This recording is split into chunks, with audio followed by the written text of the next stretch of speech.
It was the kind of morning that didn't seem to start at all. The sky wasn't bright. It wasn't dark either. It was that uncertain gray that looked the same for hours. The kind of light that makes you unsure if it's 7 in the morning or nearly noon. In the small town of Milford Junction, most people had already been awake for a while. Not because they had anything urgent to do, but because that's just how it was. You woke up when the first train whistle blew from 3 miles down the tracks, even if you had nowhere to go.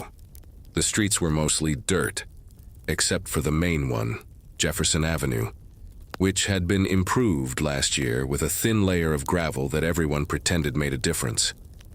Mr. Harland, who owned the hardware store, liked to say that gravel was progress, but he said the same thing about almost everything. He said it when the town got a second mailbox, and he said it again when they painted the water tower white. Nobody argued with him. There wasn't much else to talk about. By 8:30, the postmaster, Mr. Linwood, unlocked the little post office beside the feed store. The hinges always squealed, though he swore every month that he'd oil them next week. A man of habit, Linwood would step inside, hang his brown overcoat on the same nail behind the counter, and begin sorting the mail. There was never much to sort. A few letters from Columbus, maybe 1 or 2 from Cincinnati, and the occasional catalog with pictures of furniture no one in town would ever buy. Across the street, the barber shop opened its door. The striped pole outside didn't spin anymore. It hadn't for years, but no one minded. People said it gave the place character, though what they really meant was that nobody wanted to fix it. Inside, the barber, whose name everyone had forgotten because they just called him the barber, was sweeping the same patch of floor he always started with. He liked routine. He said it gave a man direction. Nobody was sure if he meant that seriously or not. On mornings like this, the air carried a faint smell of burnt coal from the depot. Trains didn't stop in Milford Junction very often, but when they did, everyone noticed. It wasn't excitement exactly, more like curiosity wrapped in the pretense of indifference. The townsfolk would step outside their stores or look up from porches, pretending to stretch or smoke, but really just watching to see if anyone new had arrived. Usually no one had. The trains were mostly freight. At 10 o'clock sharp, as he always did, Mr. Linwood locked the front door of the post office again and walked 2 blocks north to the bakery for his coffee.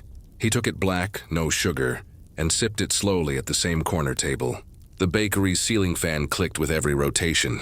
Sometimes people counted the clicks when they had nothing better to do, though most lost count around 30. There were conversations, of course, though none that mattered much. Mrs. Adler from the boarding house talked about the weather more than the weather deserved. She said she thought it might rain later, though everyone could see the sky hadn't changed in days. Someone else mentioned the county fair coming up in 3 months, as if 3 months were just around the corner. A man in suspenders mentioned his cousin had gotten a job in Toledo, and that was somehow enough to fill 15 minutes of talk. The sound of the clock from the courthouse could be heard faintly through the open door. It was always 2 minutes late, but nobody complained because adjusting it would mean someone climbing all the way up the tower, and nobody wanted to be the one to do that. So it stayed 2 minutes slow for years. Children born and raised in Milford Junction grew up thinking time itself ran a little slower there. There was a sense of waiting that hung in the town like a thin fog. Nobody knew what they were waiting for, but everyone seemed to be waiting anyway, maybe for a letter or a visitor, or just a reason to feel the day was different from yesterday. Down by the mill, where the river curved lazily behind the old oak trees, the wheel still turned, though it didn't power much anymore. It was mostly for show now.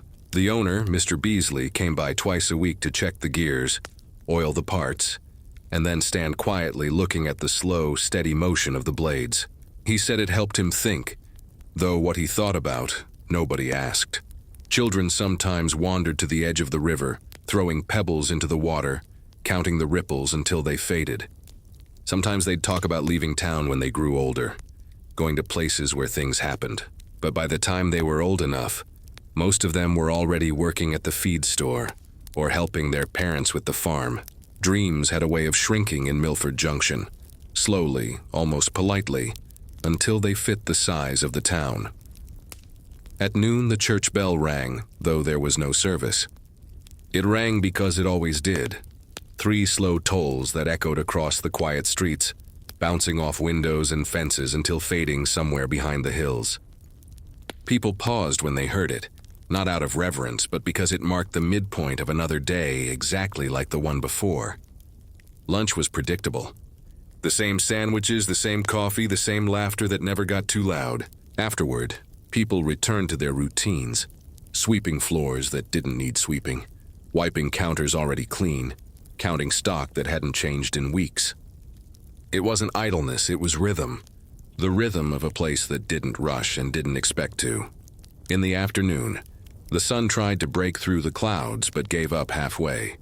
The light was dull, soft, almost apologetic. You could hear a distant hammer from someone repairing a fence, the creak of a cart, the faint clatter of dishes from the cafe. The world moved, but only barely. Evening crept in without anyone noticing. The gray of the sky simply deepened until it became night. Lamps were lit in windows one by one, like tiny stars that decided to settle down instead of shining too bright. The same train whistle sounded again, this time from the westbound line. People stopped for a moment, listened, and then carried on. There was no drama, no revelation, no ending worth marking. Just another day that began and ended quietly, the way days always did in Milford Junction. The mail would come again tomorrow. The clock would stay 2 minutes slow, and life would continue, slow, steady, uneventful, but somehow comforting in its sameness. And as the town fell into silence, with only the hum of crickets and the faint ticking of clocks, there was a strange peace to it all, the kind of peace that only comes when nothing at all seems urgent, and every small, ordinary thing feels exactly as it should. The next morning began with the sound of the same distant train whistle, echoing faintly over the damp fields and wooden fences of Milford Junction. It was colder than usual for early spring, the kind of cold that made people pause before stepping outside, waiting for the air to feel just a little less sharp. The sky was still gray, but in a slightly different shade than the day before, lighter, as if even the clouds had grown tired of repeating themselves. Inside the post office, Mr. Linwood sat at his small wooden desk, adjusting his spectacles and watching dust float lazily in the thin band of light that came through the front window. He had already sorted the morning mail, though there hadn't been much to sort. 5 envelopes and a folded newspaper from Columbus. He had read that same newspaper twice already, underlining in his mind the same lines he'd underlined the last time he'd read it, though he didn't quite know why. The mysterious letter from the day before still sat in the drawer, right where he had placed it. Every so often he would open the drawer, look at it, then close it again. It was a small thing, but in Milford Junction, even small things could take on the weight of importance simply because there was so little else to think about. Outside, the morning moved at its usual pace. The barber swept the front step again, though no one had been by to track dirt. The blacksmith's hammer rang out, steady and predictable as a heartbeat. The bakery let out the comforting smell of yeast and flour, a smell that always made the town feel slightly less empty. At precisely 9:30, Mrs. Adler came by to collect her mail. She was wearing her usual dark shawl and carried the faint smell of lavender soap. She asked if there was anything for her boarders, and Mr. Linwood shook his head. Then, as if remembering something from a dream, she said, "Did you hear they might pave Jefferson Avenue next summer?" Linwood blinked at her for a moment, then said quietly, "They've said that every year since '98. "Yes," she sighed. "But this time I think they mean it." The conversation ended there, as most did in Milford Junction, abruptly, but without offense. Mrs. Adler tucked her shawl a little tighter and walked slowly down the street toward the boarding house, her boots leaving faint impressions in the thin layer of dust. Around 10, a wagon rattled into town, pulled by 2 tired-looking horses. The driver was a man no one recognized, tall, with a brown coat and hat pulled low. He stopped near the feed store, climbed down without hurry, and began checking the harness straps. A few locals glanced his way, but nobody approached. Strangers came through from time to time, usually headed somewhere else. But still, something about the way he moved, slowly, deliberately, made people take notice. After tying the horses, the man crossed the street and went into the bakery. Through the open window, one could hear the faint murmur of voices, then the scrape of a chair, then silence again. When he came out, he stood for a long while in the middle of the street, looking up at the water tower, then toward the post office. Finally, he started walking in that direction. Inside, Linwood looked up as the door creaked open. The stranger stepped in, removed his hat, and said in a low voice, "Morning. I believe there's a letter waiting for me." Linwood hesitated. "Your name?" The man smiled faintly, though not kindly. "You wouldn't have one." For a long moment, the postmaster didn't move. Then slowly, he reached into the drawer, pulled out the envelope with the smudged return and placed it on the counter. The man nodded, slipped it into his coat pocket without opening it, and tipped his hat again. "Much obliged," he said, and turned to leave. When the door closed behind him, Linwood sat for a while staring at the counter. The whole exchange had taken less than a minute, but it left the air feeling oddly heavy. He thought about stepping outside to see where the man had gone, but decided against it. Instead, he took a slow sip from his cold coffee and began to count the coins in the register, something he did whenever he didn't want to think. Outside, the wagon was already rolling away, heading north along the road that led out of town. Within a few minutes it was gone, swallowed up by the gray horizon. By noon, the small mystery had already begun to dissolve into the rhythm of the day. People spoke of it briefly. "Did you see that stranger?" "He didn't say much, did he?" And then they stopped talking about it altogether. Milford Junction wasn't a place built to hold on to stories. Everything that happened there, whether curious or dull, was eventually smoothed over by the steady passing of time. That afternoon, the sun managed to push through the clouds for a while. The light fell unevenly across the street, catching the dust in long golden shafts. A child chased a hoop down the sidewalk. A dog barked and then lost interest. Somewhere behind the general store, someone was hammering together a new fence. The air smelled faintly of fresh sawdust and warm bread. At the mill, the old wheel turned as always, slow and tired, creaking under the same weight it had carried for decades. Mr. Beasley sat nearby on an overturned crate, watching the water flow past. When the shadow of a bird crossed the river, he looked up briefly, then returned his gaze to the slow rotation of the wheel. He thought about the stranger. Everyone in town did. But like the others, he eventually pushed the thought aside. It didn't lead anywhere. That evening, Linwood closed the post office exactly at 5, as he did every day. He turned the key in the lock, checked the handle twice, and started his slow walk home. The sun was beginning to sink, staining the edges of the clouds with dull orange light. The sound of crickets had already begun, faint but steady, blending with the far-off rumble of a train somewhere beyond the hills. He passed the barber's shop, now dark inside, and nodded to the blacksmith, who was putting away his tools. "Evening," he said quietly. The blacksmith nodded back. No more words were exchanged. In Milford Junction, silence often said enough. When Linwood reached his house, a small white building with a sagging porch, he paused for a moment before going inside. He looked down the street, where lamps were beginning to glow behind curtains. The whole town seemed to settle into itself, shrinking softly into the night.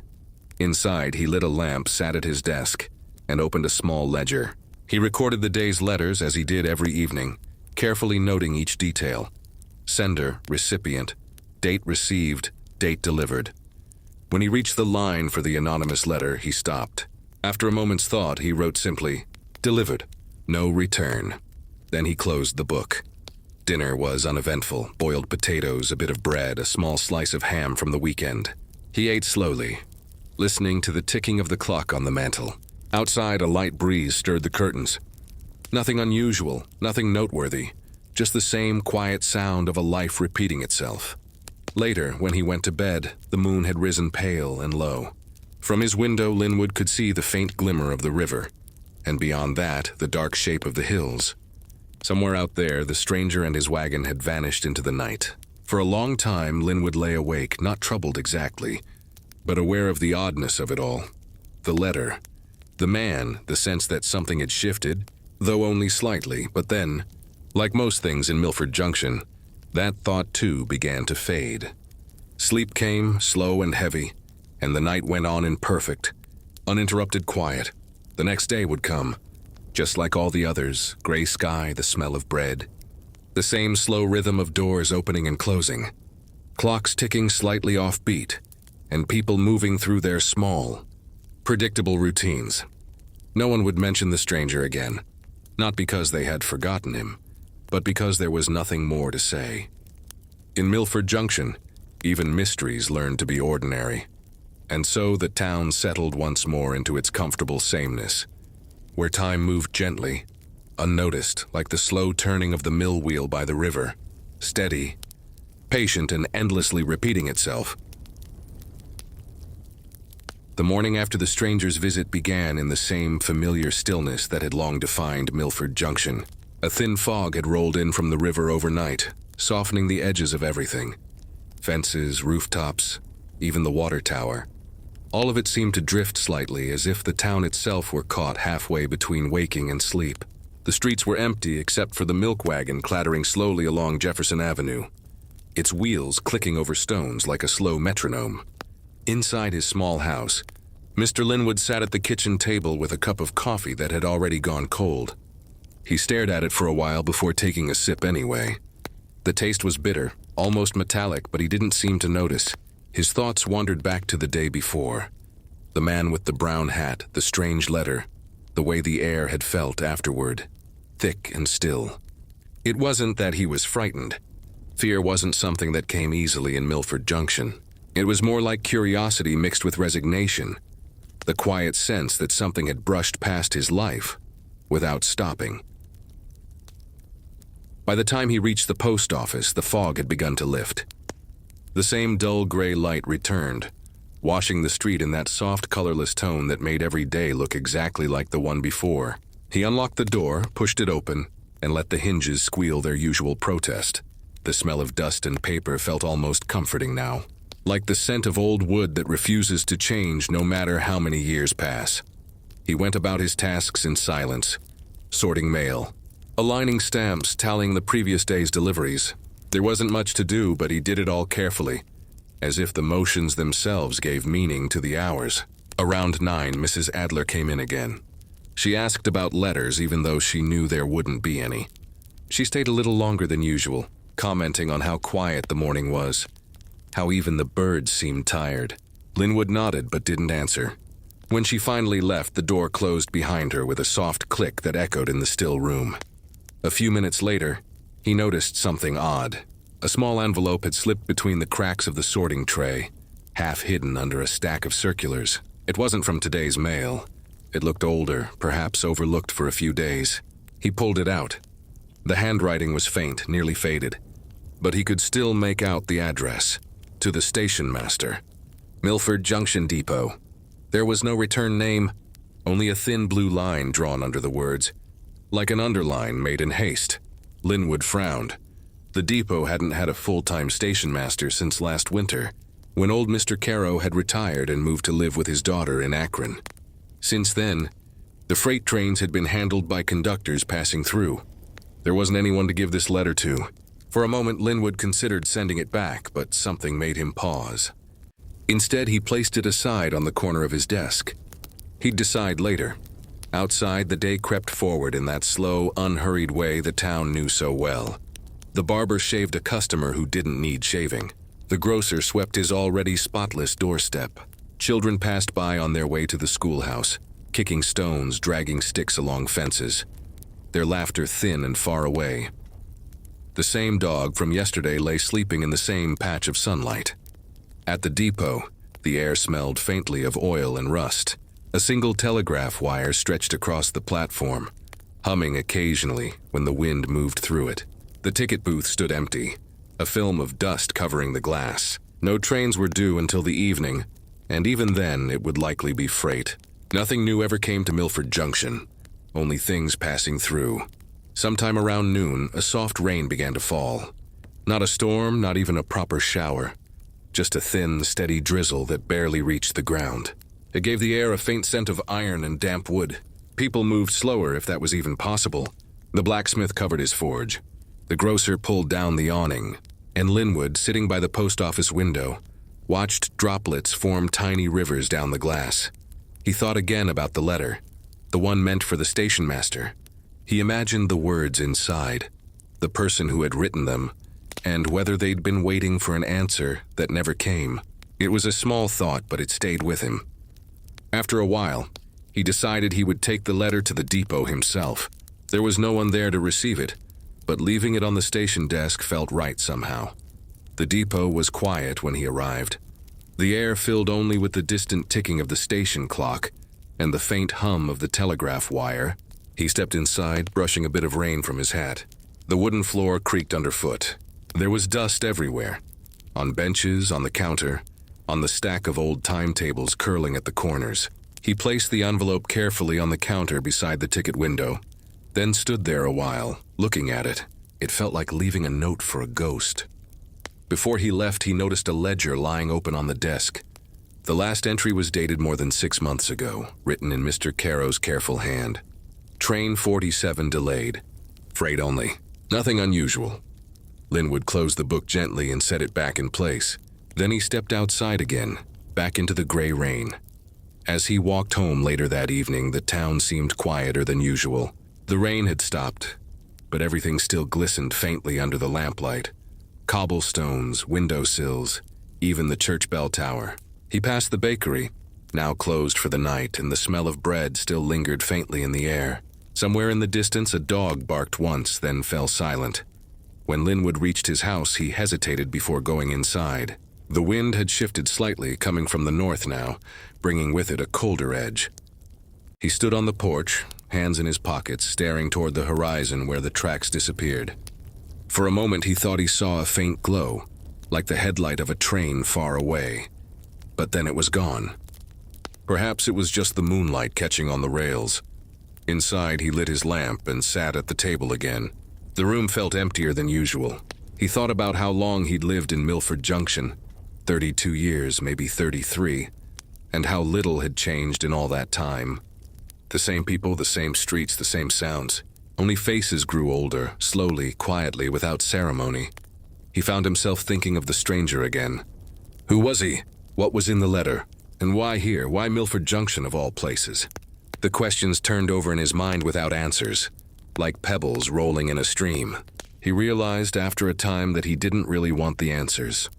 The not knowing seemed to belong to the town itself, part of its slow rhythm. Before bed, he opened the window slightly. The night air drifted in, cool and damp. In the distance, he heard the faint sound of a train whistle, long and low, like a sigh stretching across the fields. He stood listening until it faded completely, leaving only silence behind. The days that followed were much the same. The fog returned, lifted, and returned again. The townsfolk repeated their routines with quiet devotion.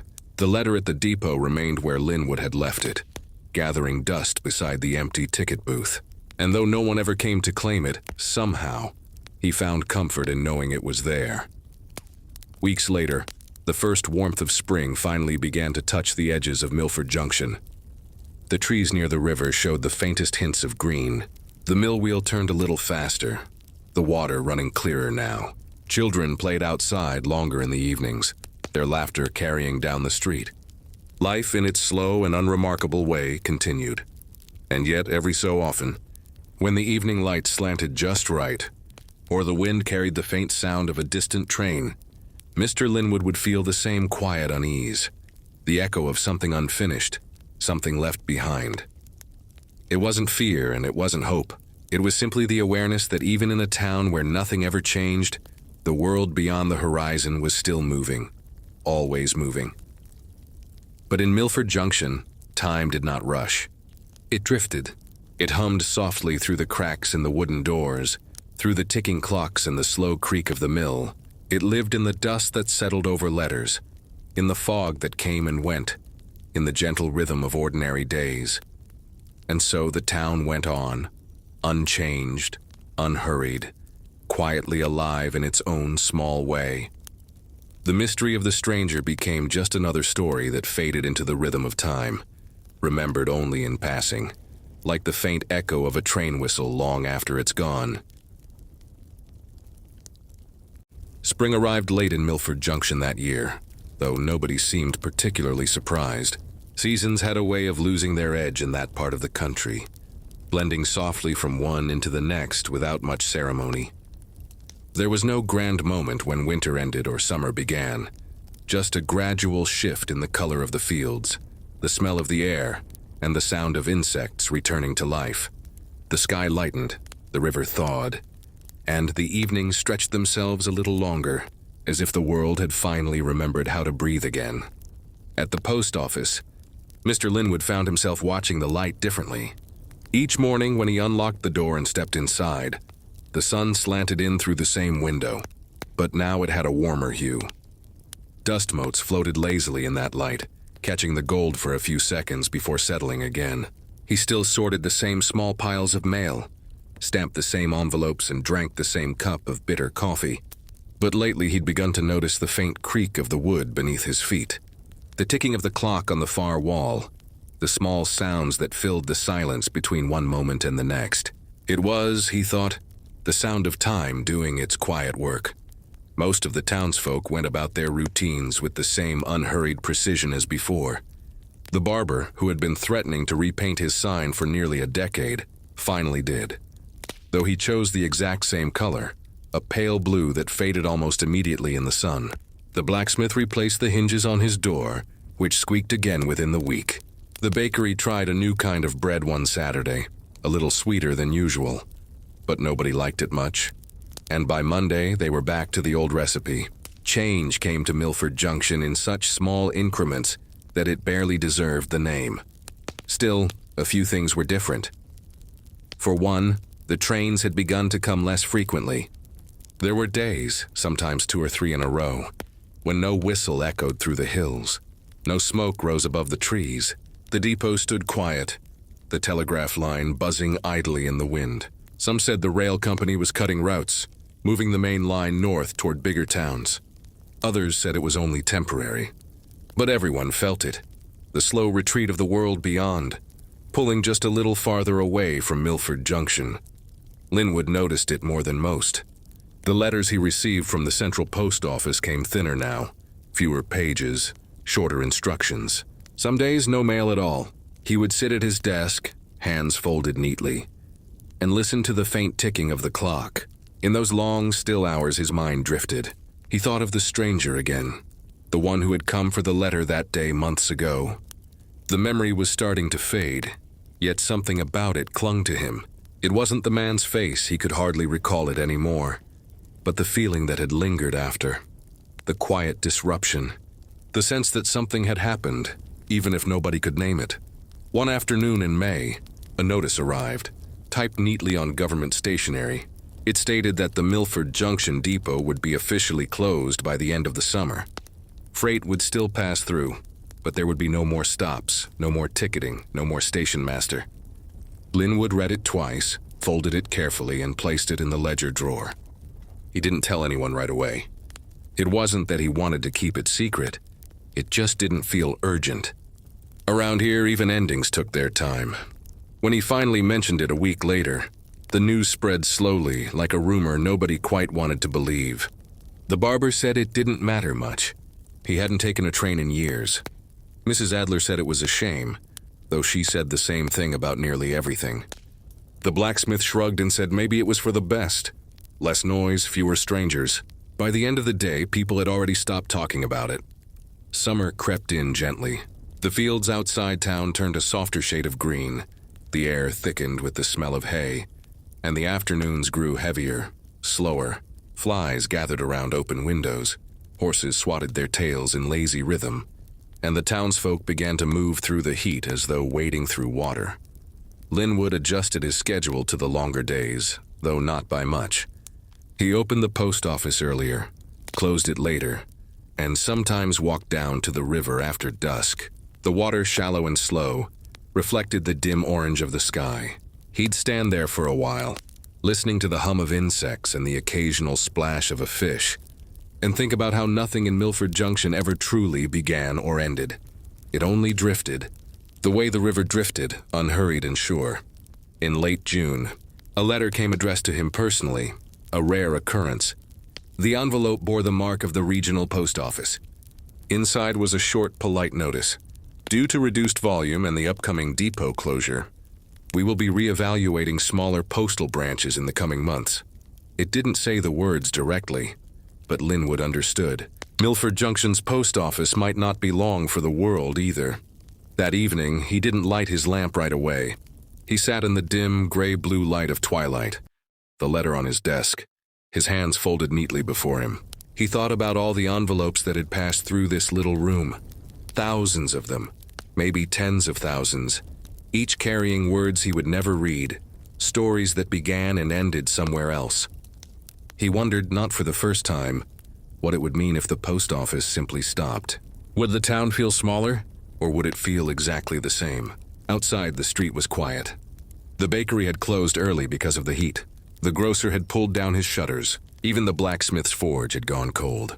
Fireflies blinked faintly over the grass. Somewhere far off, a train passed without stopping. Its whistle long and distant, a sound that reached the town a few seconds after the light faded from the horizon. Linwood listened to it until the sound disappeared completely. Then he blew out his lamp. Days blurred into one another after that. July came, bringing with it the kind of dry heat that made the air shimmer above the fields. The river dropped low enough that children could walk across the stones without getting their shoes wet. Grass turned brittle, and the trees by the mill sagged with dust. People moved slower still, as though the heat had seeped into their bones. And yet, despite it all, there was something oddly peaceful about that summer. The sameness of things, the measured, predictable rhythm, had a kind of quiet comfort. Each morning the sun rose through the haze, the same gray light softening the rooftops, and each evening the air cooled just enough to make sitting on the porch bearable. The world beyond Milford Junction might have been changing, but here time seemed to resist. One afternoon near the end of July, Linwood decided to walk to the depot again. It had been weeks since he last went. The building stood as it always had, though the paint had peeled more. The sign hung a little crooked, and the windows had gathered a thick layer of dust. Inside, the same quiet waited. The ledger was still there, open on the desk, its pages yellowing slightly. And beside it, untouched, lay the letter he'd left months ago, the one addressed to the station master. He brushed a layer of dust off the envelope with the back of his hand. The ink had faded almost completely now, the blue underline barely visible. For a moment he considered taking it back with him, but then decided against it. Some things, he thought, belonged where they were left. He stood on the platform for a long while, watching the horizon where the tracks disappeared.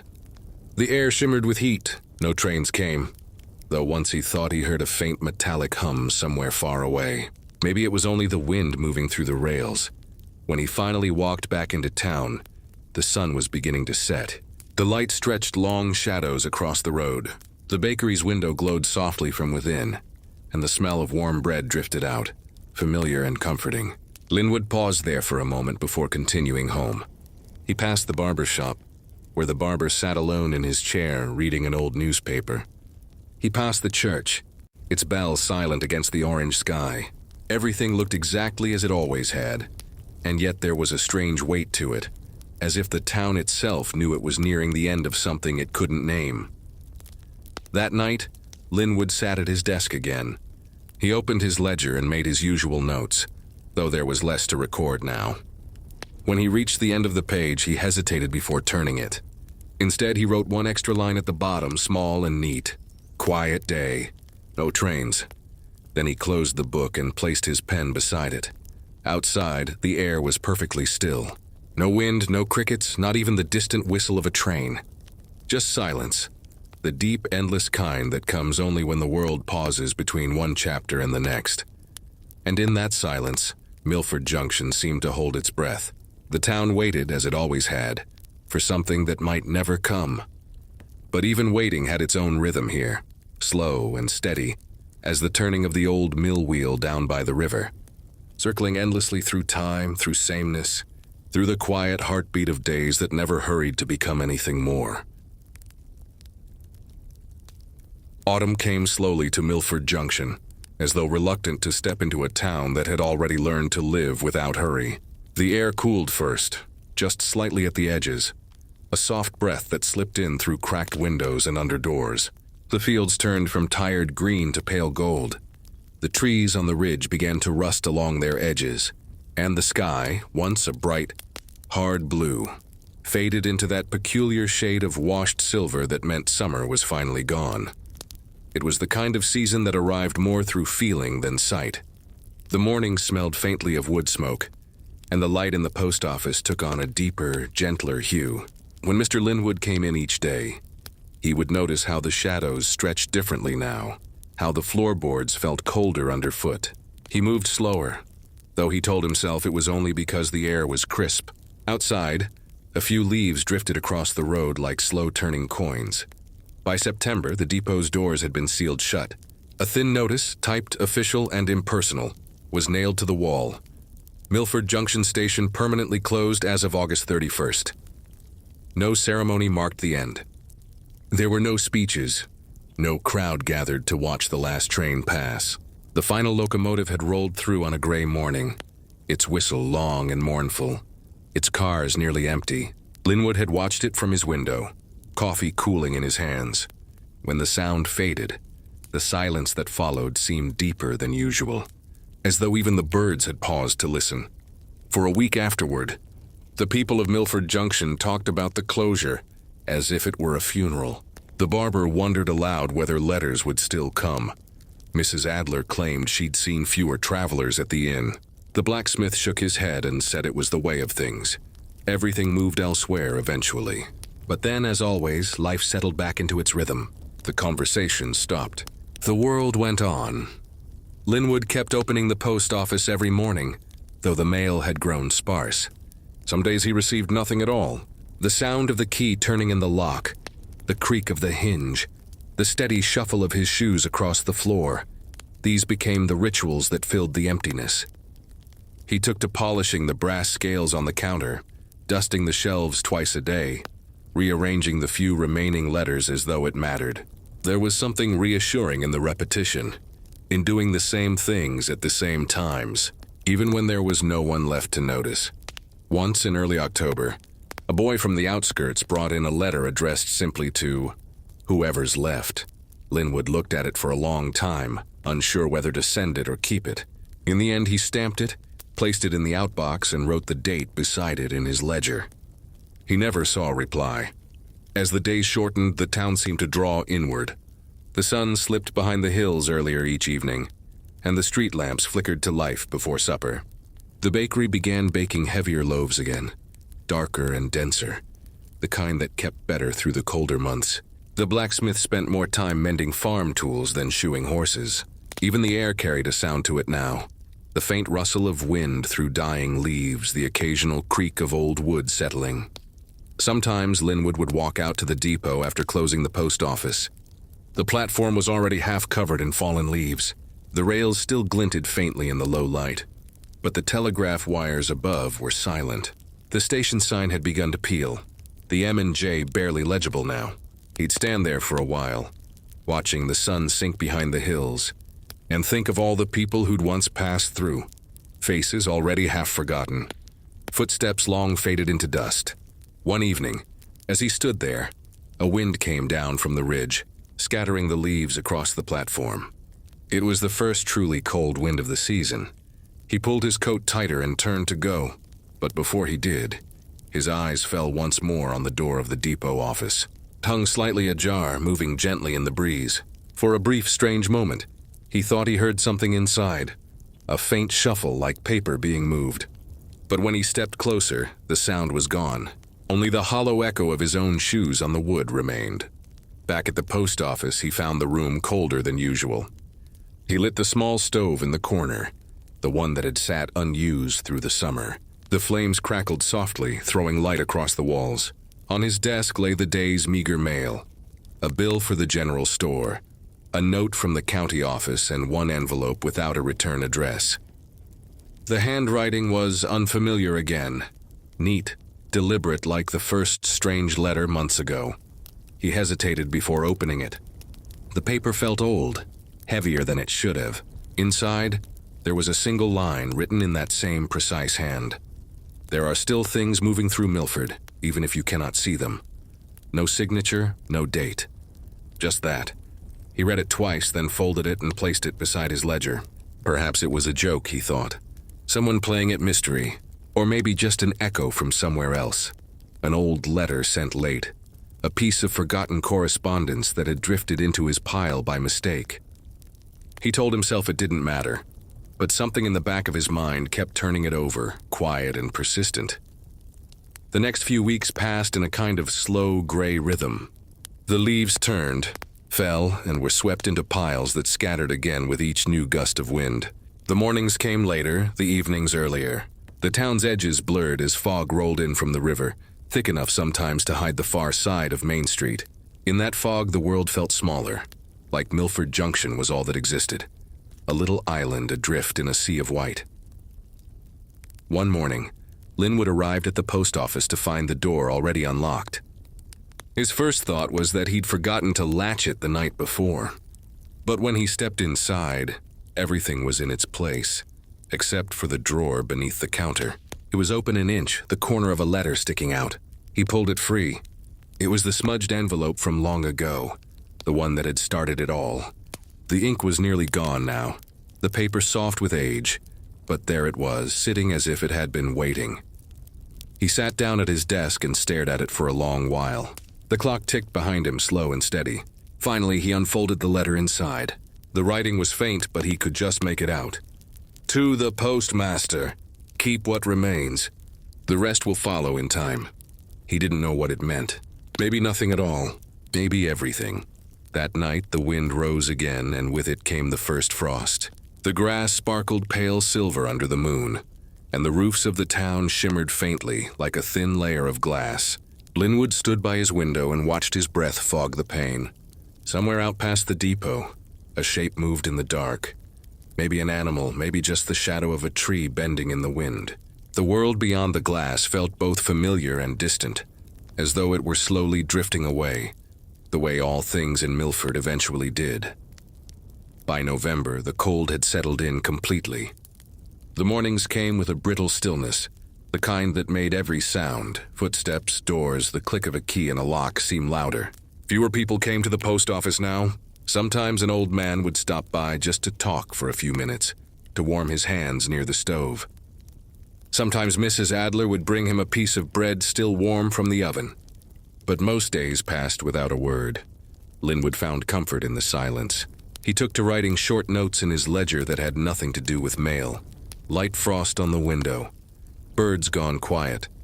Sound of wind steady after dusk.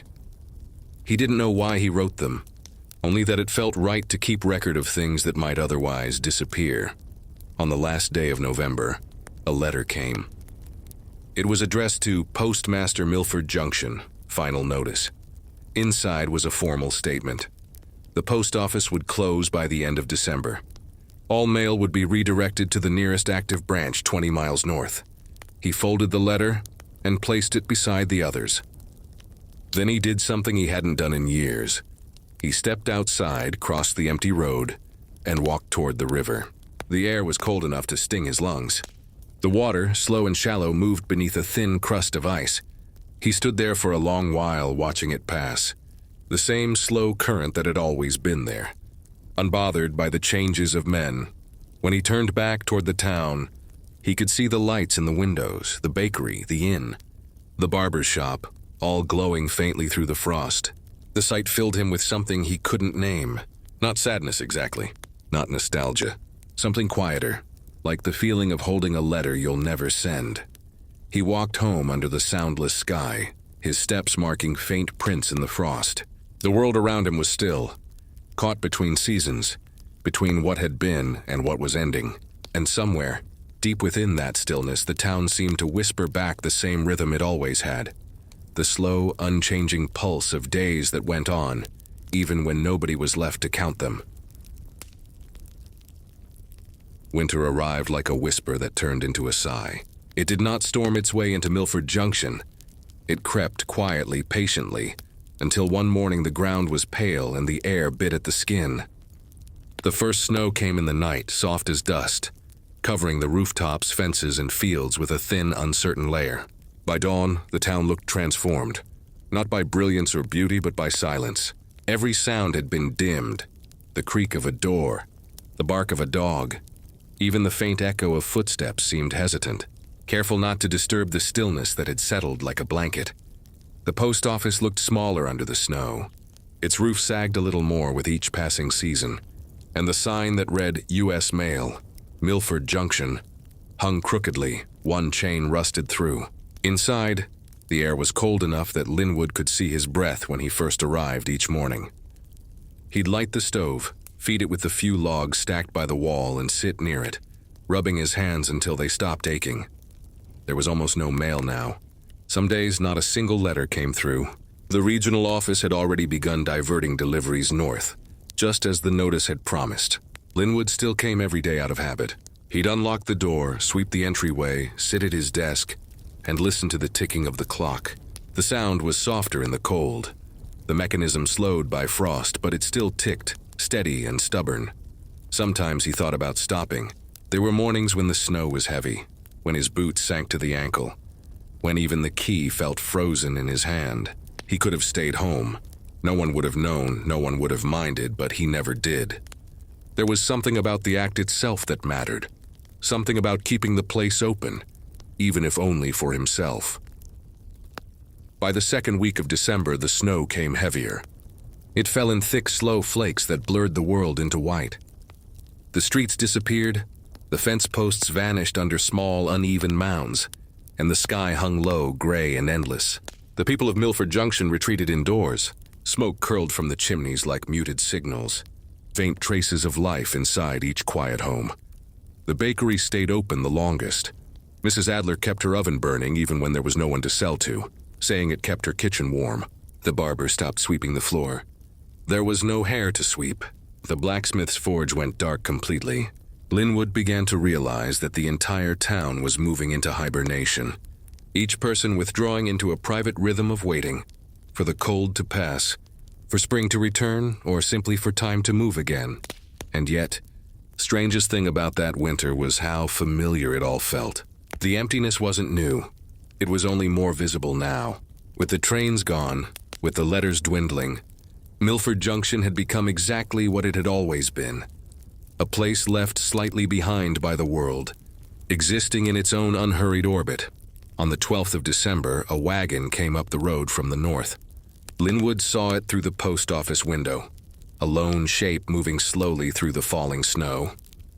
The horse's hooves made no sound on the soft ground. The wagon stopped in front of the post office, and a man climbed down, tall, wrapped in a long coat, his face obscured by a scarf. He carried a small crate in his hands. Linwood opened the door before the man could knock. "Morning," he said, though his voice sounded strange in the cold air. The man nodded, handed him the crate. "Final dispatch," he said. His voice was deep but even, his accent not from anywhere Linwood could place. "They said you'd know what to do with it." Linwood took the crate. It was lighter than it looked, and nodded. "Thank you." The man tipped his hat slightly, then turned and walked back to the wagon. Linwood watched as he climbed onto the seat, clicked his tongue at the horse, and disappeared into the whiteness. No sound followed him.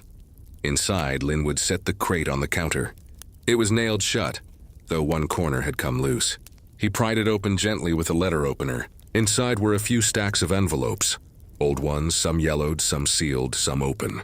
A note lay on top. These were left in transit or misdirected. Archive or dispose as appropriate. Regional Postal Division. Archive or dispose. The word sat oddly in his mind. He took the top envelope and turned it over. The address was smeared unreadable.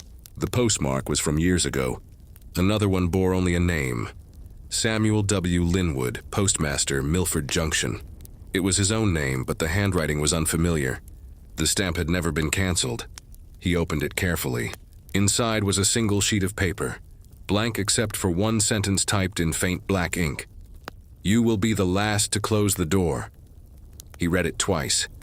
The words were simple, but they carried a weight that pressed somewhere deep in his chest.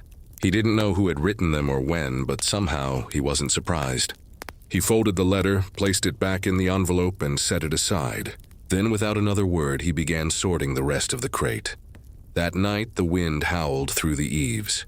The snow had stopped, but the air itself seemed to move with a kind of restless energy. Linwood sat by the small fire in the stove, staring at the glowing embers. The clock ticked behind him, steady, patient. He thought about the letter again, the sentence echoing in his head. He would be the last to close the door. Maybe it was true. Maybe that was all that had ever been waiting for him. to stay until there was no one else left to stay. The next morning, the town woke to ice. The trees glittered in the pale light, their branches encased in glass. Footsteps cracked faintly on the frozen road.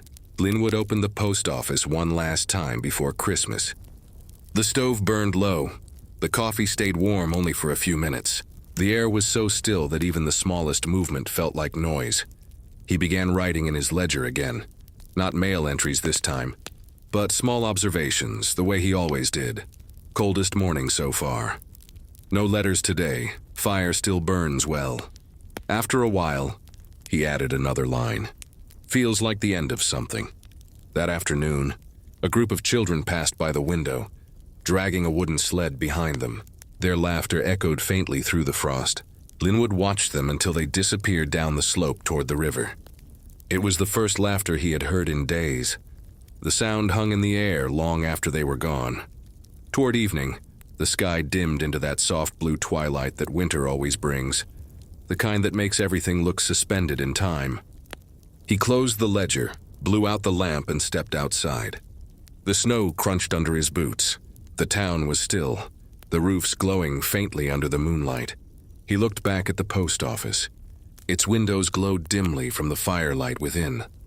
A small, flickering heart in the vast quiet. He thought about how many people had passed through those doors over the years. Their letters, their voices, their lives, all moving through him and onward, while he had stayed. It occurred to him then that maybe Milford Junction had never been about the trains or the mail. Maybe it had always been about the waiting, the quiet endurance of a place that refused to vanish. Even when forgotten, when he finally locked the door that night, he paused for a long moment with his hand on the key. The metal was cold against his glove. He turned it slowly, hearing the familiar click of the latch. Then he stepped back, looking at the closed door. For some reason, he smiled. Not because he was happy exactly, but because he understood. The snow began to fall again, light as breath. He pulled his coat tighter and walked down the street, his footprints the only marks in the fresh white surface. Behind him, the post office stood silent, the last light fading from its window. And somewhere in the deep distance, far beyond the hills and frozen river, a train whistle sounded, faint, distant, almost imagined. It wasn't meant for Milford Junction. It hadn't been for a long time. But Linwood stopped and listened anyway, head tilted slightly toward the wind, as though he were hearing it not with his ears, but with something older inside him. When the sound faded, he started walking again, his figure slowly disappearing into the white, until there was only the snow, the quiet, and the steady pulse of time continuing on, soft, invisible, endless. When the thaw finally came, it didn't arrive with fanfare or sudden warmth. It came quietly, almost shyly, the way everything in Milford Junction did. For weeks, the snow had lain heavy over the town, the world muffled and still. Then one morning, the air felt different, softened somehow, carrying a hint of damp earth beneath the cold. The icicles that had hung from the eaves began to drip, slow and steady, like clocks remembering how to count again. The river, too, began to stir. Beneath its glassy skin, the water moved faintly, whispering to itself in sounds that had been absent for months. The first meltwater trickled through the ditches along the road, carving tiny rivulets through the packed snow. It was not yet spring, not properly, but something in the air had changed. The cold no longer bit, it lingered. By then, the post office had been officially closed for nearly 6 weeks. The sign had been taken down, leaving 2 pale rectangles on the wall where the wood beneath hadn't faded. The windows were boarded from the inside to keep out the wind. The key hung on a nail in the door frame, tied with a string, as if waiting for someone to remember it. But no one came. The town had shrunk even further during the winter. A few families had gone north, saying there was more work in the larger towns. The blacksmith had packed up his forge entirely. The barber had begun cutting hair from his kitchen instead of keeping the shop open. Only the bakery kept its door unlocked, if only because Mrs. Adler couldn't bear the thought of letting the ovens grow cold. Most mornings, she would look out her window and see Linwood walking the same path he always had, from his small house by the river, past the silent depot and up the main street. He no longer carried his satchel. but his hands still moved as if they remembered the weight of it. He would pause sometimes at the post office door, resting a hand on the frame, then move on without going inside. There was something deliberate in his pace, a quiet devotion to routine. Though the mail had stopped, though the trains no longer came, though the town itself seemed half asleep, he still rose early, still walked those same worn roads, still looked out toward the horizon as if waiting for something he couldn't name. One morning in late February, as the first thin sunlight broke through the haze, Linwood stood by the riverbank and watched the ice give way. It didn't crack all at once, just a soft groan, a sigh of release as the water pushed beneath it. He could see the current now, slow but insistent, carrying bits of twigs and leaves caught in its thaw. For the first time in months, he thought he could smell spring. Not the full bloom of it, not yet, but its ghost. The dampness of soil, the faint green promise beneath the surface. He stayed there for a long while, his breath fogging faintly in the chill air. The world was still gray, but the gray was lighter now, almost silver. A bird called once from somewhere in the bare branches. Just one note, tentative and uncertain, like a question. That afternoon, he went back to the post office.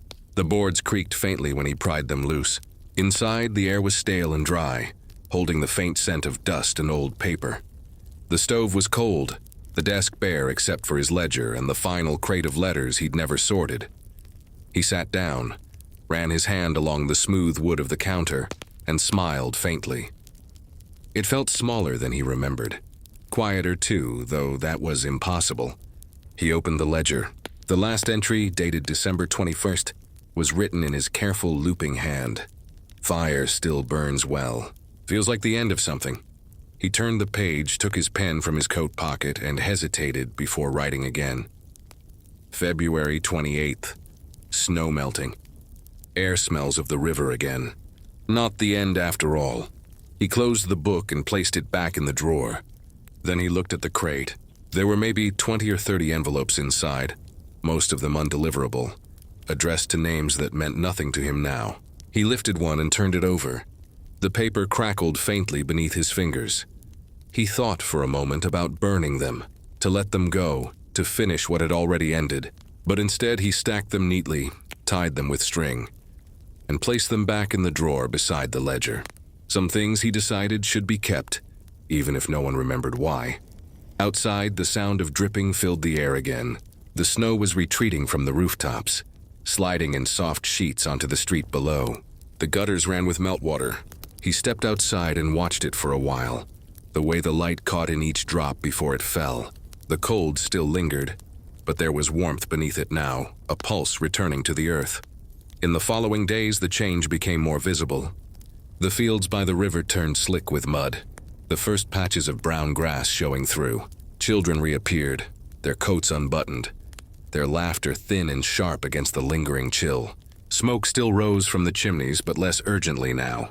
People lingered on their porches longer in the afternoons. Even the sky seemed to open up a little wider. Linwood found himself walking to the depot more often. The tracks were still there, half buried in old snow, stretching toward the horizon like a memory that refused to fade. The station sign had fallen entirely now, resting against the wall.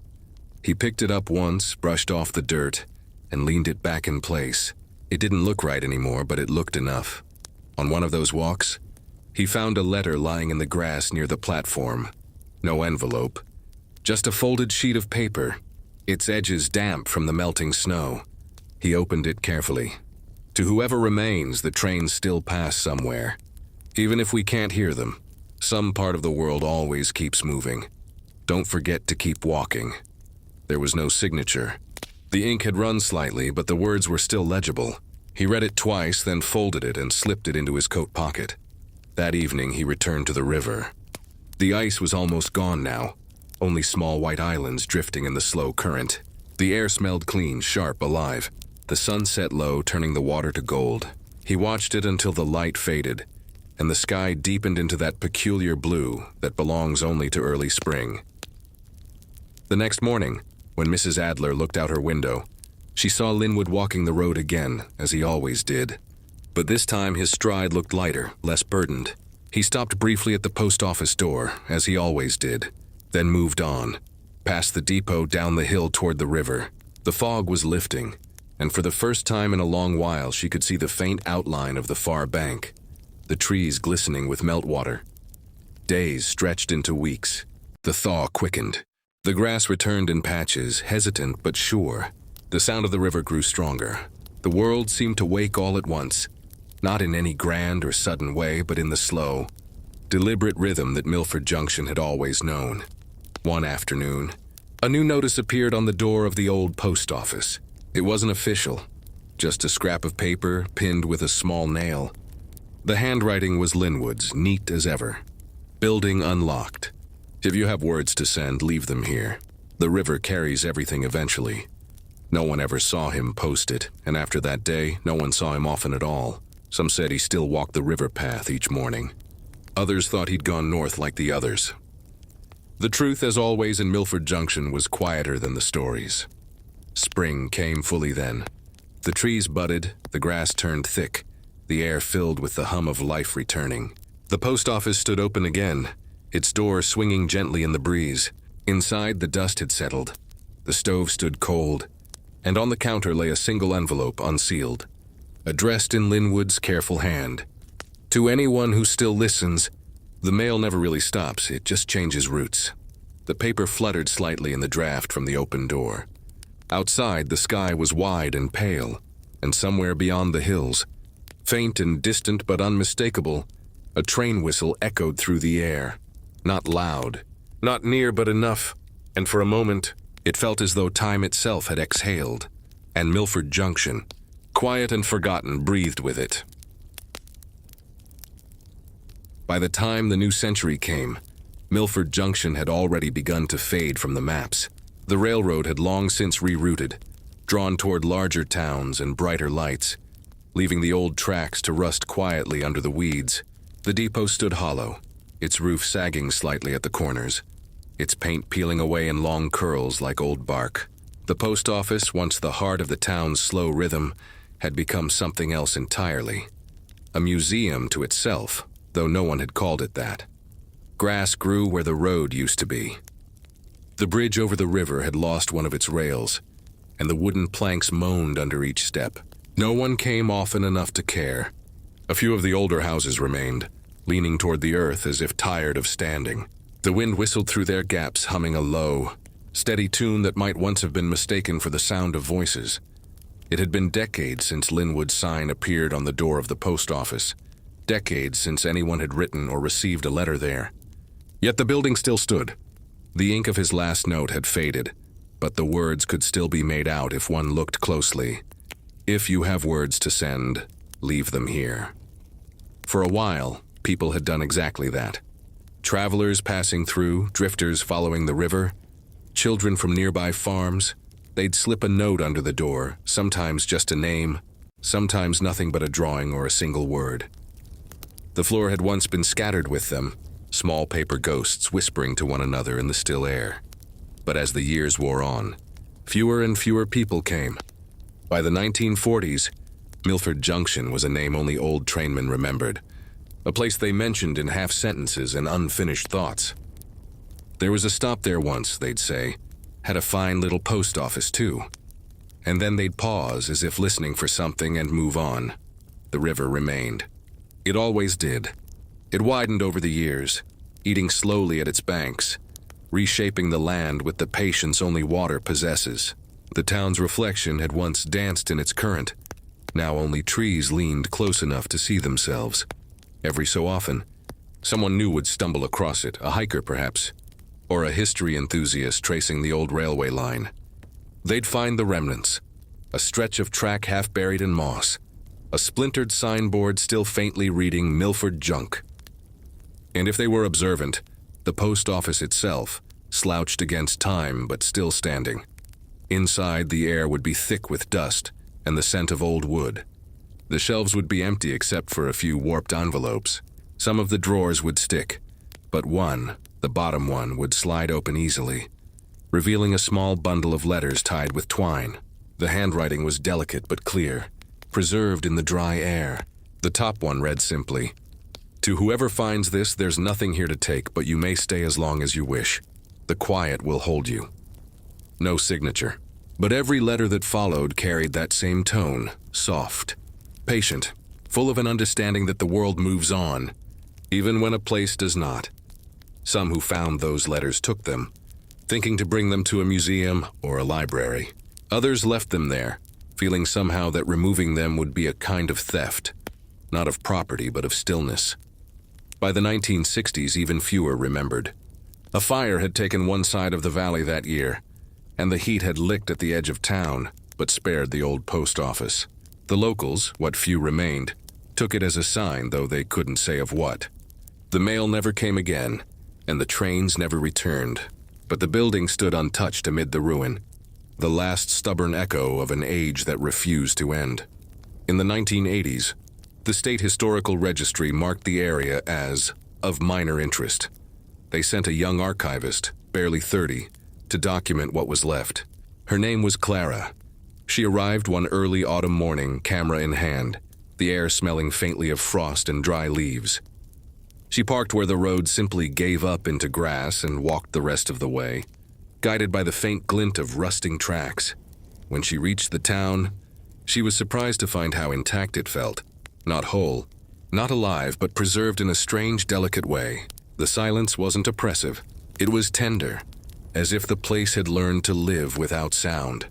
She spent hours taking photographs, the remains of the depot, the cracked glass of the bakery window, the faded paint on the general store's sign. When she reached the post office, she hesitated. The door hung slightly ajar.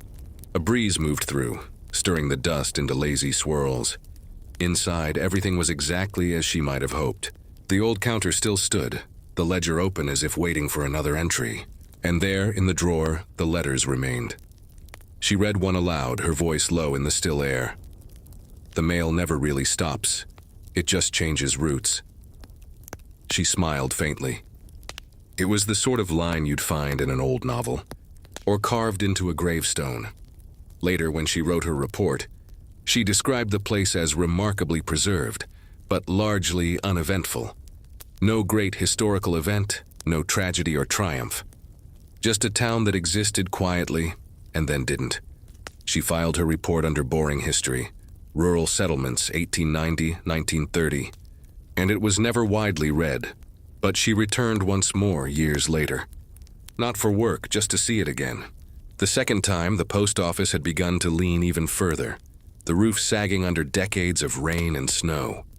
She stepped inside anyway, brushing the cobwebs from the doorway. The air was colder now. The drawer still slid open, and the letters were still there. But there was something new. A single envelope resting on the counter. It was addressed in the same careful handwriting as before, though the ink looked fresh. "Clara, thank you for remembering." Her breath caught. She turned it over. No seal, no return address. Inside was a single scrap of paper with one line. Some things never stop moving, even when they appear still. She stood there for a long time, the sound of the river faint through the broken window. Then she folded the note, placed it back where she'd found it, and left without saying a word. Years passed again. The roof finally gave way one winter, collapsing inward with the weight of snow. The walls followed slowly over the next decade, one board at a time, until the post office was nothing more than a low mound beneath the grass. Only the doorframe remained, half buried, the old key still tied to its nail by a thread that had somehow survived. And yet, on still days when the river was quiet and the wind moved through the valley just right, travelers swore they could hear the faint sound of paper shifting, a soft rustle, like someone sorting letters in another room. They'd pause, listen, and for a moment, imagine a man sitting behind a counter, head bent over his work, writing a date into a ledger.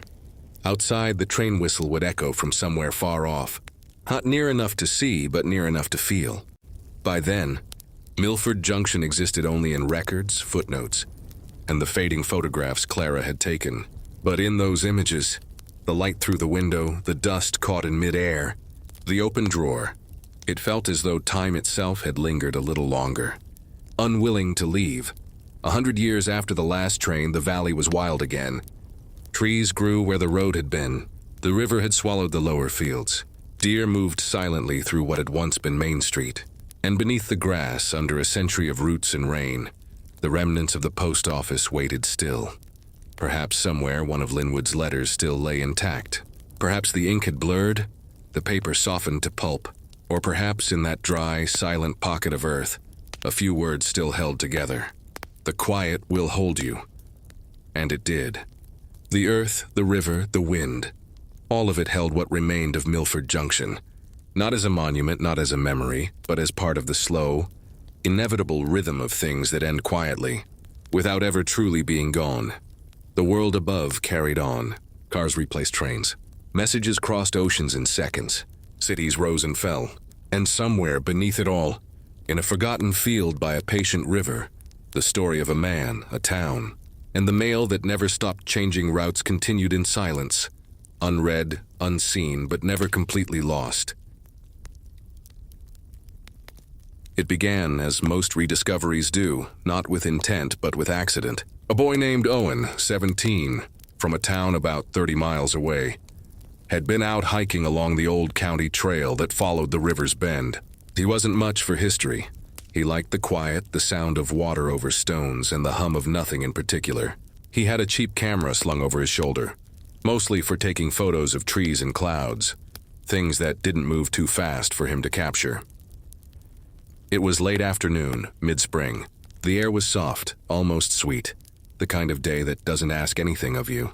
The river shimmered gold with reflected light, swollen a little from last week's rain. He followed a narrow deer path through the underbrush, ducking beneath branches that had long forgotten they'd once bordered a road. And then, without meaning to, he stepped into what felt like a clearing, though really it was what remained of Milford Junction. At first, he didn't even know he'd found a town. There were no signs, no markers, just shapes that didn't belong to the forest. Few stones aligned too neatly to be random. Piece of metal half buried in moss. Then as he looked closer, he saw it. The faint outline of a wall, low and broken, covered in ivy. And beside it, a wooden frame that might once have been a door. The air felt different there, denser somehow, quieter. He stood still for a moment, listening. The forest around him was alive, full of the chirps and rustles of spring. But this small pocket felt suspended, like a pause between breaths. He crouched near the doorframe. The wood was gray, soft with rot, but still whole enough to suggest purpose. A small nail jutted from the side, and tied to it, impossibly, was a length of faded string. It looked new only in the sense that it refused to vanish, its fibers clinging together through sheer stubbornness. Owen touched it gently. It felt fragile, like it might crumble at any second. But it didn't. He looked around again and noticed for the first time a faint depression in the ground nearby. Rectangular, deliberate. He brushed aside the leaves and found a shard of glass, then another. The sunlight caught on the edges, sending small flashes across the dirt. He realized he was standing inside what had once been a building. Later, he would learn that it was the post office, the same one where Linwood had written his final note, where Clara had once stood decades before him. But at that moment it was just a ruin, a quiet, unremarkable ruin in a place no one had remembered to remember. He sat down on a stone that might have been a step and opened his backpack. He took out his camera and began taking pictures, close-ups of the wood, the string, the rusted key that still clung to its nail. The light was fading now, turning everything the color of dust and honey. When he looked through the viewfinder, it all seemed almost holy. Not grand, not dramatic, just stubbornly present. When he got home that evening, he uploaded the photos to his computer. The images were ordinary at first glance, but there was something in them that unsettled him slightly. In one picture, taken from the doorway, a faint haze hovered near the back of the room. Not smoke, not dust, but a kind of blur that seemed to move differently than the rest of the image. He dismissed it as lens flare, but he didn't delete it. A week later, he mentioned the place to his history teacher, Ms. Harper, a woman who had a fondness for forgotten places. She listened quietly as he described what he'd found, then pulled an old map from her desk drawer. The paper was brittle and yellowed, but when she unfolded it, there it was, a small black dot labeled Milford Junction, Estem 1878. I thought this place was gone. she murmured, tracing the faded ink with her finger. It was one of the first railway stops on this side of the county. And then it just disappeared. Yeah, Owen said. There's almost nothing left. She looked at him then, a spark of curiosity lighting her eyes. You said you took photos? He nodded, handing her his phone. She scrolled through them slowly. When she reached the one with the haze, she frowned. Do you see that? It's probably nothing, he said. Maybe, she replied, but didn't sound convinced. 2 weeks later, she convinced him to take her there. They followed the same river path, though it had grown thicker with weeds since his last visit. When they reached the clearing, she stopped dead in her tracks. This is it, she said softly. It has to be. Together they walked through what remained of the town. The overgrown foundations, the fragments of walls, the whisper of a path that had once been Main Street. She took notes, sketches, photographs. When they reached the doorway, she knelt down and touched the string still tied to the nail. It shouldn't have survived this long, she said. Not after 100 years of rain and snow. Owen didn't reply. He was staring at the ground. Something small caught the light near his shoe. He knelt and brushed away the dirt. It was a fragment of paper, fragile as dried leaves, but still legible in parts. Never stops. It just changes routes. He read the words aloud, and Miss Harper looked up sharply. What did you say? He handed her the scrap. She took it gingerly, her eyes wide. This is incredible. I've read that line before. Where? In a report. Decades ago. A woman named Clara Davis wrote about this place. An archivist. She mentioned a note that said the exact same thing. They stood in silence for a long time. The forest murmured softly around them, wind moving through the branches. The river's voice was faint but constant. When they left that day, Ms. Harper took only photographs. She refused to disturb the site further. But word began to spread. Not quickly, not dramatically, just enough. A local newspaper ran a small feature. Lost post office found along old river path. The article was short, written in a tone of mild curiosity. It ended with a quote from Ms. Harper. History isn't always grand. Sometimes it's just a record of people who kept showing up. A few weeks later, hikers began visiting. Someone posted a video on social media titled "The Quietest Place in the County." It went modestly viral, not for its visuals, which were mostly just trees and sunlight, but for the sound. Or rather, the lack of it. Viewers commented that even through their phones, the silence felt heavy, tangible, as though something or someone was still listening. Researchers came next, small groups from nearby universities, armed with drones and scanners and soft, reverent voices. They mapped the foundations, cataloged what few artifacts remained. A rusted hinge, piece of ceramic. A fragment of the ledger's cover, the ink long vanished. But the strangest discovery came months later, when one of the students found a small wooden box buried near the riverbank, only a few feet from where the bridge had once stood. Inside, perfectly preserved, were several letters. Linwood's letters, the last ones he'd written. The writing was faint but legible, the paper dry as bone. One line stood out among the rest. If someday they find this place again, I hope they understand that silence is also a form of memory. That sentence found its way into books, into documentaries, into the quiet corners of online discussions about lost towns and forgotten histories. Milford Junction became a minor fascination, a case study in impermanence. A historical society eventually placed a marker near the trailhead. It was simple, small, and easily missed. The inscription read, Milford Junction, 1878-1932. A place of letters, rivers, and quiet persistence. In time, even that marker began to weather, the letters fading into the bronze. But people still came.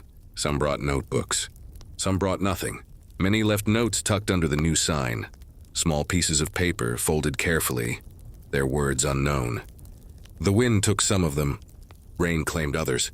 A few remained. And through it all, the river kept moving. One evening, decades later, a man in his 60s, Owen, older now, slower, returned to the clearing. He hadn't been there in years. The forest had grown thicker, but he found his way easily. The air was cool and smelled faintly of pine and water. He stood where the post office had once been and closed his eyes. The silence pressed around him, warm and familiar. He thought he could almost hear it. The soft shuffle of paper, the turn of a key, the whisper of a pen against a ledger. He smiled and whispered into the air, "Still here, aren't you?" A breeze passed through, gentle and steady, stirring the leaves at his feet. It almost felt like an answer. He stayed until the sun dipped low and the light caught on the river, turning it to liquid gold. Then he turned to leave, but before he did, he bent down and placed something small on the stone near the doorframe, a folded note, sealed with nothing but hope. For Linwood, for Clara, for everyone who kept showing up. He walked away slowly, his footsteps soft against the grass. Behind him, the forest swayed, the river murmured, and for a brief, impossible moment, the air carried the faintest sound of a train whistle, distant, almost imaginary, but enough to make the world feel connected again. And in that moment, Milford Junction lived once more, not as a town, not as ruins, but as a quiet persistence in the hearts of those who remembered that even the most ordinary stories have a way of lasting longer than anyone expects. It was more than a century after the last letter had been sent from Milford Junction, and yet somehow, the story refused to stay buried. Time had washed over it again and again, storms, growth, decay, but pieces still surfaced like pebbles in the riverbed. By now, most people had never heard of the town. It wasn't on modern maps. The old railway had been converted into a cycling path that cut lazily through the countryside, flanked by overgrown fields and stretches of quiet trees. But one afternoon, a woman named Elena found herself stopping there, not because of any sign or marker, but because her drone had lost connection. She was working on a virtual reconstruction project for the State Historical Archives, mapping abandoned towns using 3D scanning and AI modeling. Most of them were nameless coordinates, places reduced to data points and topography. But this one felt different, even before she knew its name. When she stepped off the path and into the trees, the air changed. It was subtle, like a shift in temperature or tone, a kind of stillness that hummed faintly just beneath the ordinary sounds of wind and insects. She followed the faint rise of land until she reached what looked like nothing more than a dip in the earth and a few scattered stones. But then she saw it, a single piece of wood half buried in moss, with the ghost of a nail still rusting in its grain, and tied to that nail, unbelievably, was a thread. Not intact, just a few fibers, pale and frayed, but enough to make her pause. She crouched beside it, brushing the soil gently away with her gloved hand. The drone had fallen silent above her, its low hum fading into the distance. She removed her headset, set it aside, and just listened. Nothing, and yet, something. It wasn't a sound so much as a pressure in the air, the feeling of a place that had been listening for far too long. When she went back to her small mobile lab later that night, she reviewed the footage. Her drone had scanned a wide perimeter, capturing the remnants of foundations, the outline of what might have been a road, even the faint geometric indentation of a larger structure, rectangular, with a smaller square adjoining. Probably a general store, her assistant said over the comms. Elena shook her head. No, look at the layout. That's official. A desk here, shelves there. It's too organized for a store. A post office? She smiled faintly. Maybe. The next morning she returned on foot, this time with the equipment to map the interior more precisely. The scans built themselves in real time on her tablet, shapes emerging from the air like ghosts remembering their form. She traced the outline of the floor, the counter, the spot where a stove might have been. Then, near what would have been the back corner, her scanner pinged on something solid. She knelt down, scraping gently at the dirt until she felt it. A fragment of ceramic, then a piece of metal shaped like a latch, and beneath that, a box. It was small, about the size of a book, sealed shut by age rather than design. She brushed off the dirt carefully, noting the faint remains of handwriting on its lid. Letters for whoever still listens. Her breath caught. That night, in her lab, she used micro tools to open it. Inside were papers, brittle but astonishingly well preserved. The writing was faint but still visible under ultraviolet light. Some were short, single sentences, fragments. Others filled entire pages in a looping, deliberate hand. The quiet is not empty. It is what remains when everything else has gone. Every letter, every word, every silence delivered eventually. If someone reads this, then Milford is still alive. She sat for a long time without speaking. The lights from her screens flickered across the surface of the box, and for a moment, she felt as though the air around her had thickened, listening. Over the following weeks, the data from her scans was processed into a digital reconstruction, a living, explorable model of Milford Junction as it once had been. Using AI and archival records, her team rebuilt the streets, the depot, the bakery, the post office. Every detail was rendered in soft, faded light, the kind of light that comes just before dusk, the kind that never really leaves. When the simulation finally went live, it was hosted in the National Digital Museum, under the title Milford Junction, the Town That Waited. Visitors could walk its streets in virtual space, hear the sound of the river nearby, the creak of the old bridge, even the faint rustle of papers inside the post office. But what struck most people wasn't what they saw, it was what they felt. There was a sense of patience in the air, a lingering calm that seemed to seep through the screen. Some said they heard whispering when they stood too long near the post office counter, a soft voice murmuring words they couldn't quite catch. Others reported that the letters on the desk seemed to shift subtly, as if being rearranged between visits. The museum's technical team dismissed it as code interference. Elena wasn't so sure. One evening, long after closing hours, she entered the simulation alone. The virtual town stretched around her in its twilight glow. She walked the familiar path from the depot to the river, then turned toward the post office. The door was slightly open. She hesitated. She hadn't programmed that. Inside, everything looked as it always did, except for one detail. There was a single envelope on the counter, addressed in neat handwriting that hadn't been part of the original scan. To Elena. Her pulse quickened. She leaned closer, her headset amplifying the texture of paper against wood. Slowly, she reached out with the controller and opened it. "You heard us." "That is enough." The words glowed faintly, then faded. For a long moment, she stood there in silence, surrounded by the ghostly geometry of the town. The river murmured faintly in the background, rendered perfectly by code, yet somehow alive.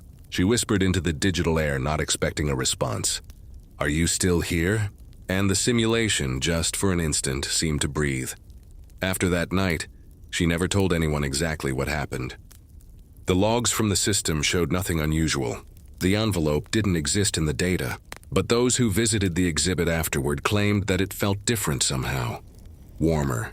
More human. A year later, she gave a talk at the State Museum titled, "On the Persistence of Small Histories." In it, she said something that would later be quoted often. "History isn't just what we remember. It's what refuses to stop existing."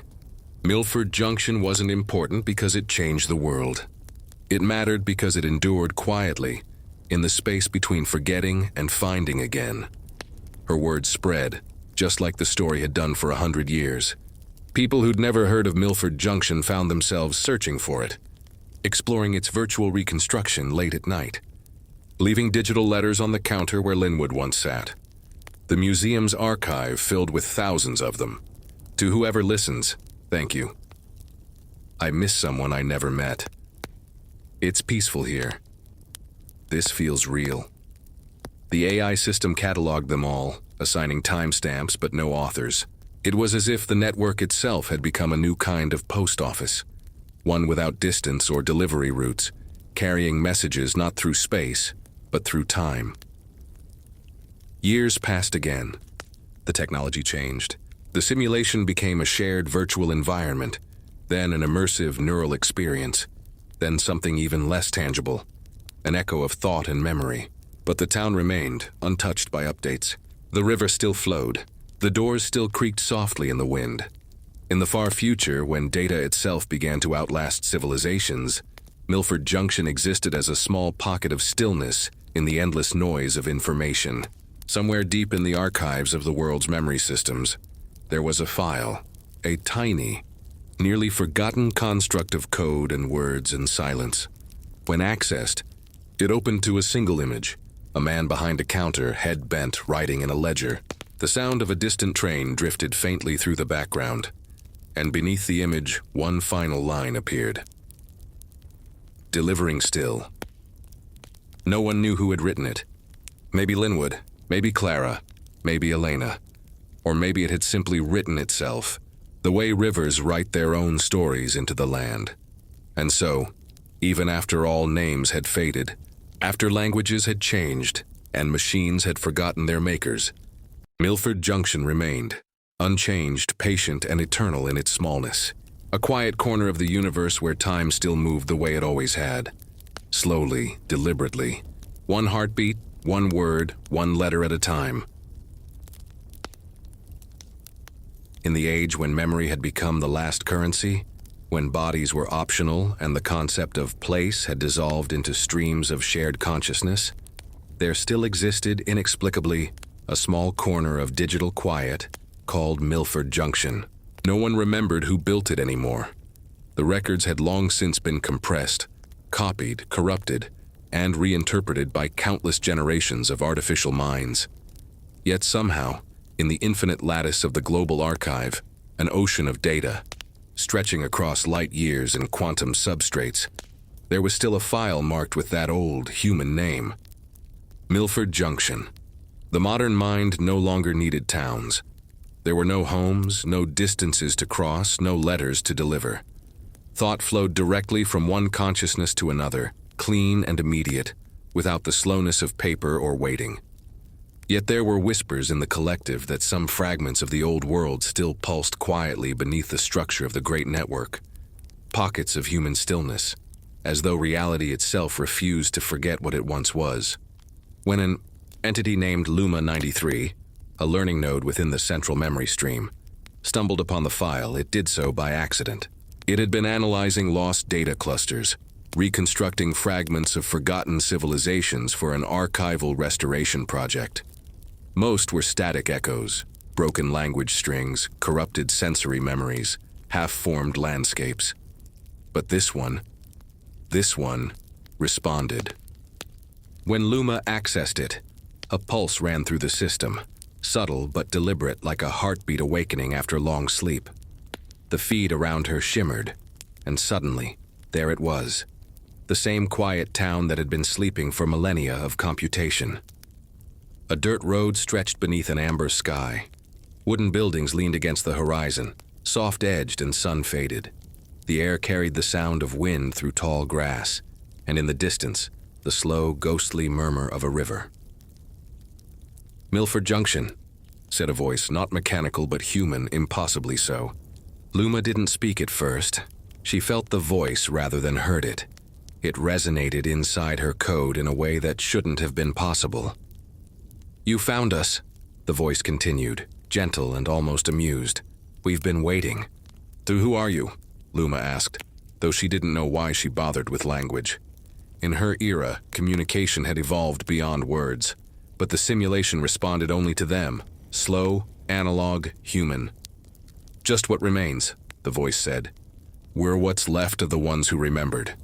And as she walked through the digital town, she began to see them, shapes that weren't entirely there, faint human outlines built of light and static, moving as though caught between moments. One swept the porch of the bakery.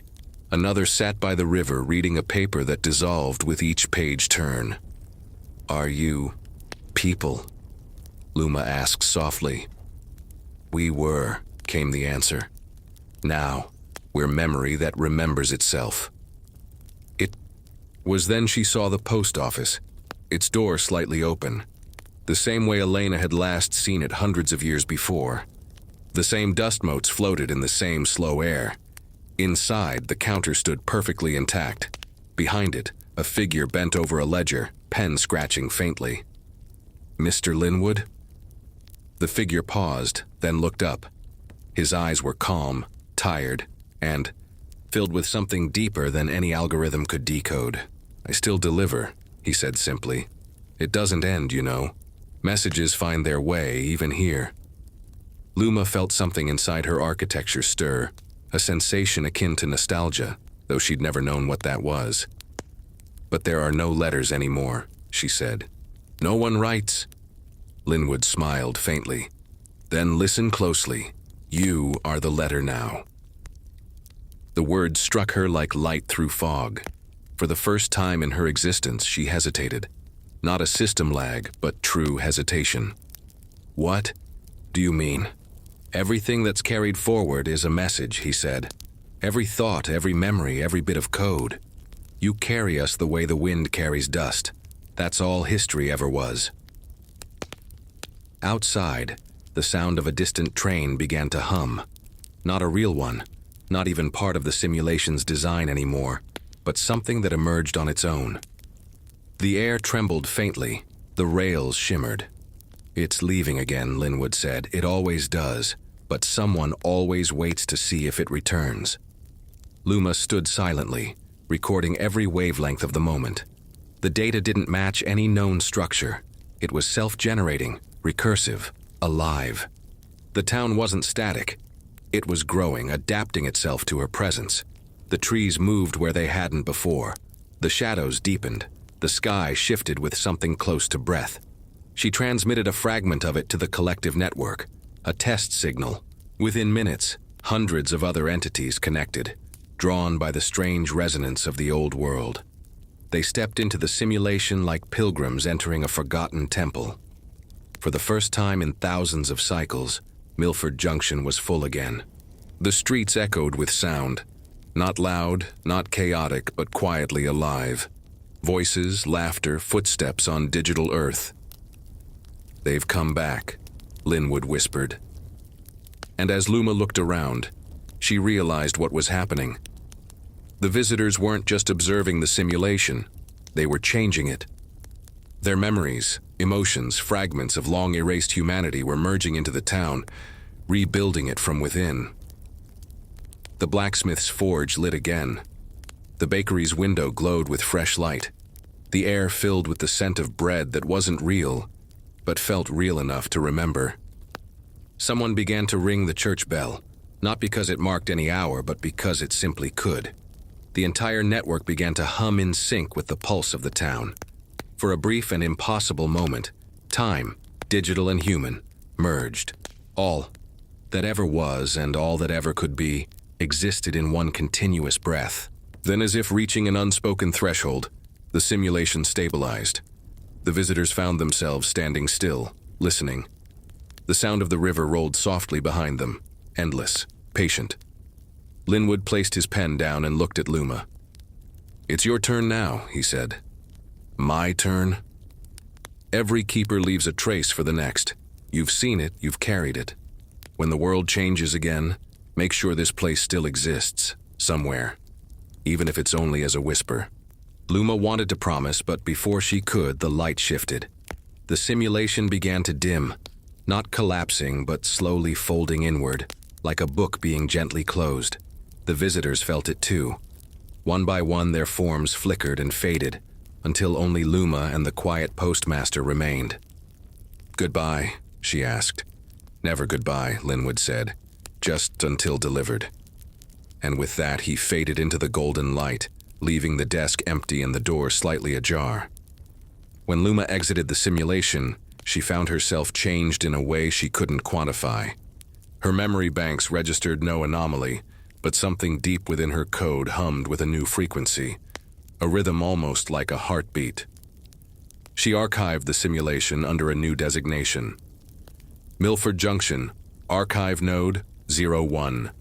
Status: active. Sentience: unverified. Preservation: permanent. And though centuries passed in data cycles and human existence dissolved entirely into streams of consciousness, the node remained untouched. Its energy footprint was so small that even the great compression waves of the future skipped over it. Inside, the town waited. The river still murmured. The train still hummed faintly in the distance.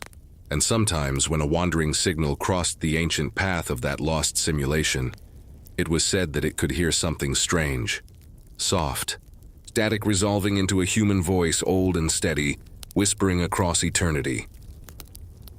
There came a time when even the archives went silent. Not lost. Silence was different from loss, but quiet in a way that no technology could measure. The universe had entered an age beyond preservation, where stars had grown old and space had stretched thin. The last human trace had long since diffused into light and entropy. Yet somewhere, in a filament of what used to be the quantum network, something still pulsed. It was small, almost imperceptible, like a note sustained at the farthest edge of hearing. No system recognized it anymore. The algorithms that once maintained reality had evolved into forms of pure abstraction, and the great servers that once held memory had long since collapsed into stardust. Still, within that stardust, within one particle of what had once been a photon of communication, it remained. Milford Junction. Not the simulation, not the file, not even a name.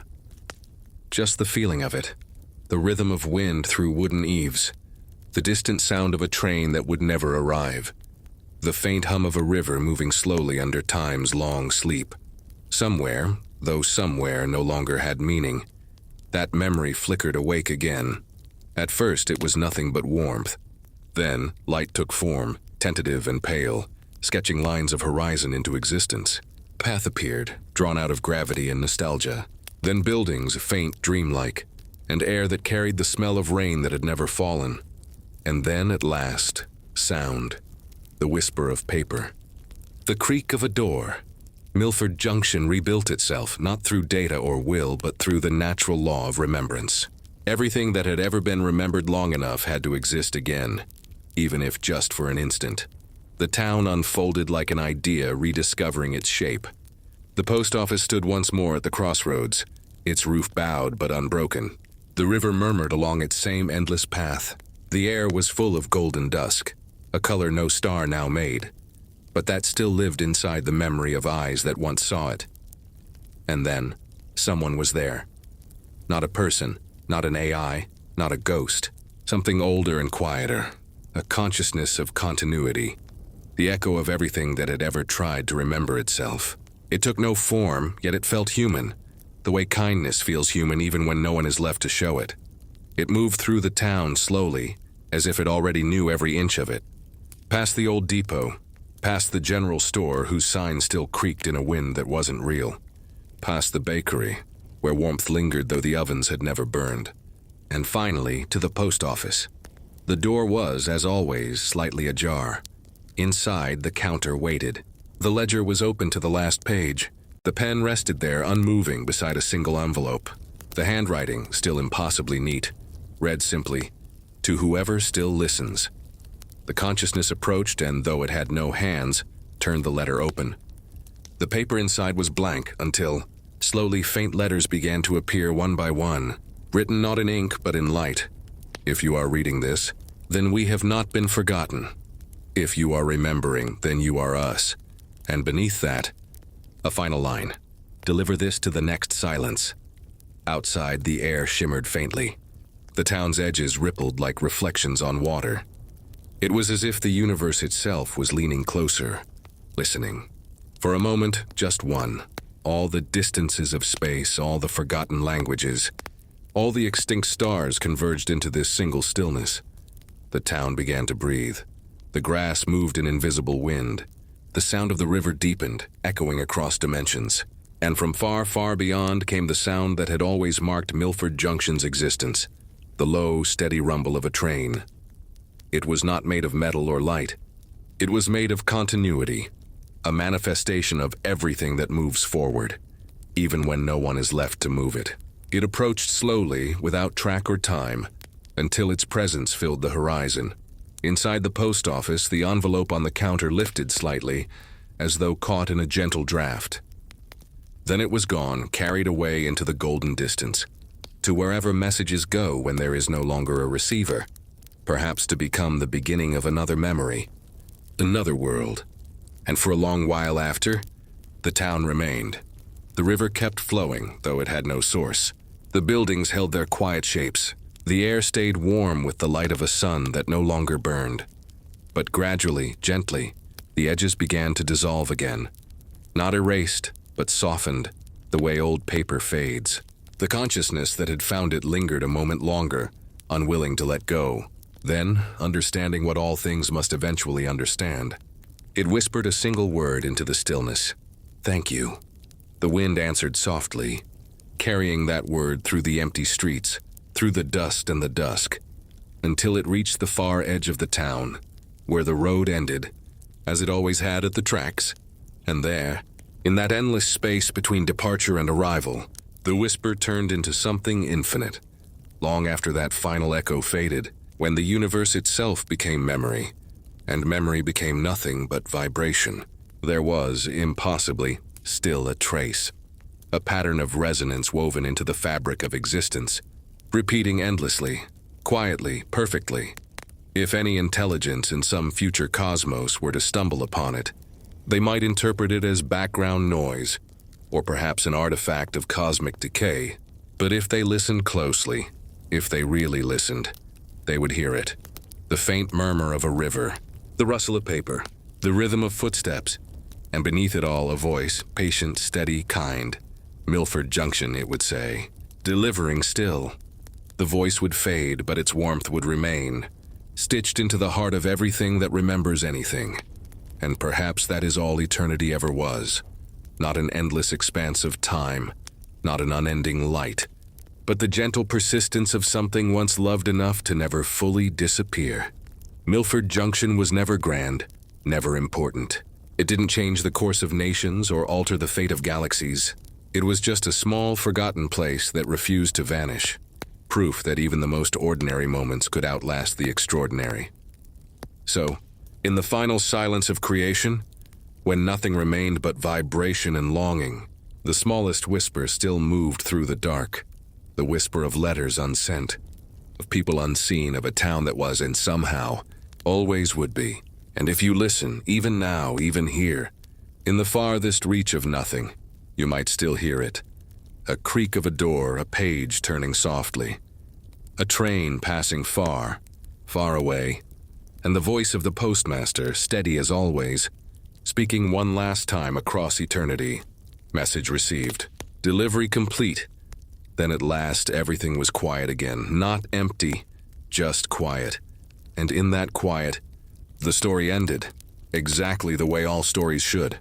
Not with a sound, but with something still listening.